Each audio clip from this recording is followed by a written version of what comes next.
الدستور الإسلامي هو الحل لمشكلتنا، لكن الدستور الإسلامي ما هو حاجة سهلة. هسه الإسلام ما موجود في الناس، دي حاجة برضو إذا كان ما نحن قررنا الحقيقة دي ما بنتقدم.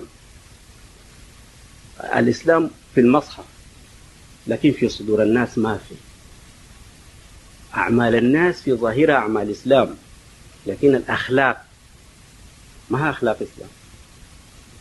أو أنتوا عندكم مثلا حتى قاضي القضاة قبل شوية مشى لألمانيا الغربية ووقع له قرض ب6 مليون جنيه. في أسئلة موجهة له ما أعرف رح يرد عليها كيف، لكن هل تفتكروا أن ألمانيا الغربية ادته قرض حسن؟ طيب إذا كان قاضي القضاة بيجيب الربا للبلد ليدي منه الأئمة اللي بيخطبوا لكم في المساجد، يبقى الدين وين؟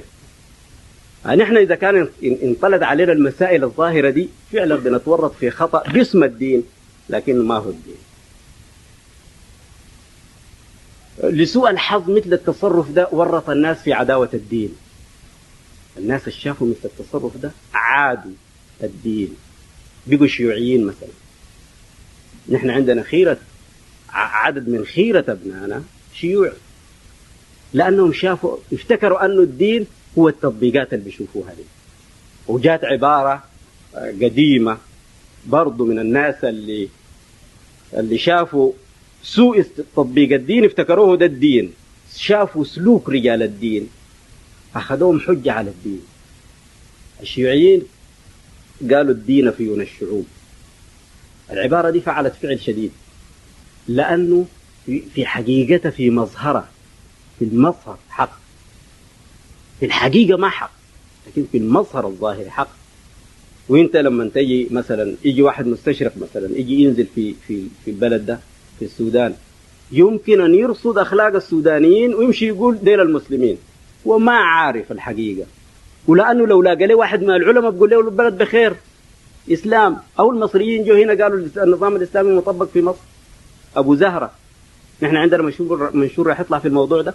أبو زهرة كتب في صحيفة الصحافة قال أنه نحن بدينا نطبق النظام الإسلامي في مصر، راح يزحف للبلاد العربية إن شاء الله. لما نيجي واحد مستشرق ويلاقي رجل مجبب زي ده ورجل دين نحن بنقول له ويقول له الناس مسلمين وده الدين، يمشي على عباراتنا نحن يقول ده الإسلام ويكون ظلم الإسلام. نحن مظاهرنا مظاهر إسلام، حقائقنا ما حقائق إسلام. والإسلام ما موجود إلا في المصحف، والمصحف ما بينطق.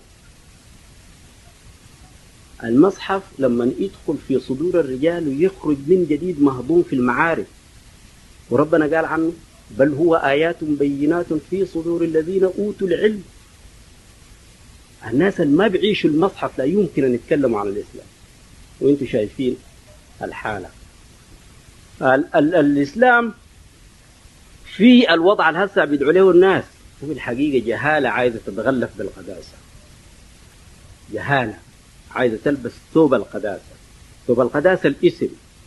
لما نقولوا ده الإسلام بالصورة دي نحن نكون 3 أو 4، 2 يقولوا ده إسلام أو 3 يقولوا ده إسلام، واحد يشذ. البشيز ده بيلقى عقوبة برضه، يكيدوا له الناس يقولوا فارق الجماعة، شذ، ارتد، يبقى في إرهاب. إرهاب باسم الدين. دي القداسة اللي بتلبس الجهالة، ودي هسه ماشية بسرعة.